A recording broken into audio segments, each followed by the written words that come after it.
Sa ikalawang araw ng pamamahagi ng inaabangang pamaskong handog para sa mga Pasigueño, nagtungo ang distribution team sa Nagpayong Barangay Pinagbuhatan at Barangay Palatio. Binigyang linaw ng team leader ang proseso at bahagyang pagbabago sa sistema ng pamimigay ng pamaskong handog.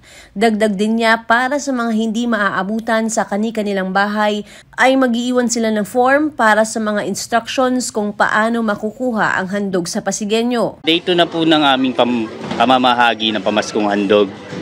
Ang proseso po ng pamamahagi po namin, yung QR pass pa rin po gaya ng dati. Pero medyo may binago po sa system. Inuuna po, hindi po kami bumase sa census gaya po ng mga nabalita. Meron po kaming proseso na sinusunod yung sa database po.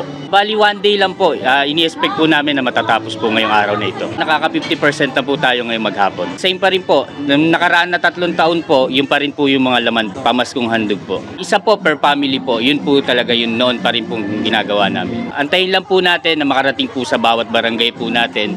Ihandaan nyo lang po yung QR pass po sa pagdating po ng mga team na nakadesignated po sa bawat barangay po. Nag-iiwan po kami ng NA form po. Yung NA form po na yun, magpo-post po si PIO kung kailan po makukuha.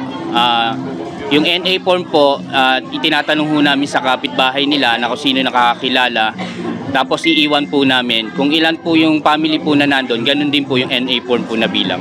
Tuwang-tuwa ang mga nakatanggap ng maagang pamasko. Nagpapasalamat po ako kay Mayor na nakatanggap ako ng pamaskong handog. Masaya po. Ay siyempre po, sa bagong taon, mag-i-spaghetti po, macaroni salad. Nagpapasalamat po ako ulit kay Mayor Vico Soto.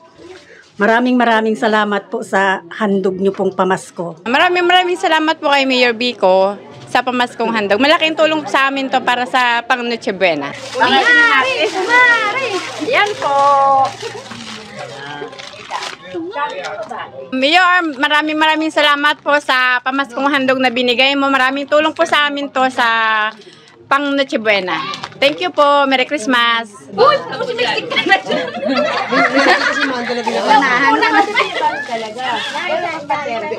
Maaaring abangan ang iba pang anunsyo kaugnay sa pamamahagi sa Pasig Public Information Office page.